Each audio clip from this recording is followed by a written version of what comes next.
దేవుని పరిశుద్ధ నామమునకు మహిమ కలుగును గాక. క్రీస్తునందు ప్రియ దేవుని బిడలారా, ప్రభువైన యేసు క్రీస్తు పరిశుద్ధ నామములో మీ అందరికీ ఉదయకాల శుభములు తెలియచేయచ్చు ఉన్నాను. ఈ దినమంతయు మీకు మీ కుటుంబానికి దీవెనకరముగాను ఆశీర్వాదకరముగాను దేవుడు అనుగ్రహించాలని మీ కొరకై ప్రార్థిస్తూ ఉన్నాను. నేటి దినము కొరకు ఏర్పాటు చేయబడిన దేవుని వాక్యం ఇర్మియా గ్రంథం 29వ అధ్యాయం 11వ వచనం. నేను మిమ్మను గూర్చి ఉద్దేశించిన సంగతులను నేనెరుగుదును. రాబోవు కాలమందు మీకు నిరీక్షణ కలుగునట్లుగా అవి సమాధానకరమైన ఉద్దేశ్యములే కాని హానికరమైనవి కావు. ఇదే యెహోవా వాక్కు.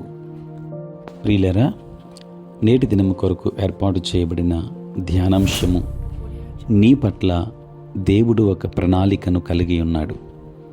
ప్రియులారా, చదువుబడిన వాక్య భాగాన్ని గమనించినప్పుడు నీ పట్ల దేవుడు ఒక ప్రణాళిక కలిగి ఉన్నాడు. ఆయన ప్రణాళిక విషయంలో నిరీక్షణ కలిగి మనము ఉండాలి. ప్రియులారా, నిరీక్షణ లేకపోవడం భయంకరమైన విషయం. దర్శనం లేని ఎడల జనులు కట్టులేక తిరుగుదురు అని దేవుని వాక్యం చెబుతుంది. ప్రియులారా, ఈనాడు ప్రజల జీవితాల్లో చూసే స్వీయ నాశనాలన్నిటిలో అధిక భాగం వెనుక నిరీక్షణ లోపం ఉంది. భవిష్యత్తు పట్ల బలమైన విశ్వాసము లేనివారు పరిణామాలను పరిగణించకుండానే నేటి దినాన్ని విసిరేస్తూ ఉన్నారు. ప్రియులారా, ప్రజలకున్న నాశనకరమైన అలవాట్లకు మూలం నిరాశ, నిరీక్షణ లేకపోవడం. సుఖించుము, తినుము, త్రాగుము, సంతోషించుము అని చెప్పిన మూర్ఖుని తన భవిష్యత్తు పట్ల దర్శనము లేనివానిగా ఉదాహరణగా ప్రభు వాడాడు. భవిష్యత్తు మీద కన్ను ఉంచి జీవించని వారు విపత్తు వైపు సాగుతున్నారు. దేవుని బిడ్డలారా, సమాజంలో అధిక భాగానికి ఎందుకు నిరీక్షణ లేదు? ఎందుకంటే దేవుని ప్రేమ నిజమే అనే నిరీక్షణకు ఆధారం. మన పట్లున్న దేవుని ప్రేమను గురించిన సత్యం ఈనాడు లోకంలో బాగా కొరవైంది. దేవుని పరిశుద్ధత, మన అయోగ్యతను గురించి మతం చెబుతుంది. కానీ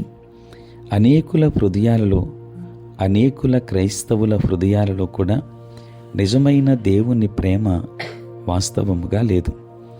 అదృష్టం, కర్మలు నిరీక్షణను పుట్టించవు.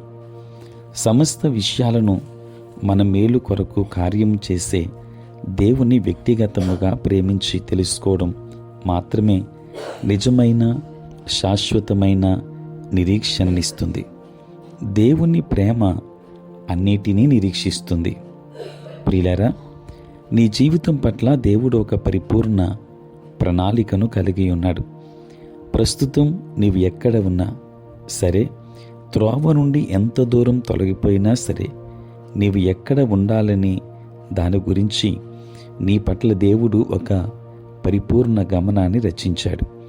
నీవేమి చేసినా చేయకపోయినా ఆయన నిన్ను ప్రేమిస్తున్నాడు. దీన్ని ఈరోజు నమ్ముతుండగా నీ హృదయంలో నిరీక్షణ చిగురిస్తుంది. అట్టి నిరీక్షణ కలిగి దేవుని ఆశీర్వాదం పొందుకోవడానికి పరిశుద్ధాత్మదేవుడు నీకు తోడై ఉండి నడిపించునుగాక. ఆమేన్. ప్రార్థన. పరిశుద్ధుడైన తండ్రి, ప్రేమ కలిగిన ప్రభువా, మీ పరిశుద్ధ నామమునకై వందనాలు, స్తుతులు, స్తోత్రాలు చెల్లిస్తున్నాము నాయన. రాత్రంతయు కాపాడి సంరక్షించి సుఖనిద్రను మాకు దయచేసి మా జీవితంలో మరి యొక్క నూతన దినాన్ని మేము చూడగలిగే భాగ్యాన్ని మీరు మాకు ఇచ్చినందులకే స్తోత్రాలు. ఈ దినమంతా కూడా మీ సన్నిధి మాతో ఉంచండి. మీ ప్రసన్నత మాకు అనుగ్రహించండి. మా ప్రతి బలహీనత నుండి విడుదలనివ్వండి. నేటి మా పనులలో, ప్రయాణములలో, పరిచర్యలో తోడై ఉండండి. ఉద్యోగస్తులు, వ్యాపారస్తులు, కష్టపడి పని చేసుకుంటున్న బిడ్డలందరినీ దీవించండి. చదువుకుంటున్న బిడ్డల కొరకు ప్రార్థిస్తున్నాను. ఎగ్జామ్స్ రాస్తున్న బిడ్డలు ఉన్నారు. ఎగ్జామ్స్ కొరకు సిద్ధపడుతున్న బిడ్డలు ఉన్నారు. వారికి కావలసిన జ్ఞానాన్ని, జ్ఞాపక శక్తిని బిడ్డలకు ఇవ్వండి. నాయన, పుట్టినరోజు, పెళ్లి రోజు జరుపుకొనుచున్న బిడ్డల మీద నీ కృపాహస్తం నుంచి నూతన ఆశీర్వాదములు వారికి అనుగ్రహించండి. నేటి మా పనులన్నింటిలో మీరు తోడుగా ఉండండి తండ్రి. నీ సేవ పరిచర్య చేయుచున్న ప్రతి సేవకుని కూడా మీరు దీవించి ఆశీర్వదించమని వేడుకుంటూ, అనుదినము కూడా ఈ ప్రాతకాలపు ధ్యానములలో ఏకీభవించుచున్న ప్రతి ఒక్కరి మీద నీ కృపాహస్తం నుంచి ఆశీర్వదించుమని, తోడై ఉండమని యేసు నామములో ప్రార్థించి వేడుకొనుచున్నాము తండ్రి. ఆమేన్. తండ్రి, కుమార, పరిశుద్ధాత్మ త్రియేక దేవుని దీవెన సదా మీకును మీ కుటుంబానికి తోడై ఉండును గాక. ఆమేన్.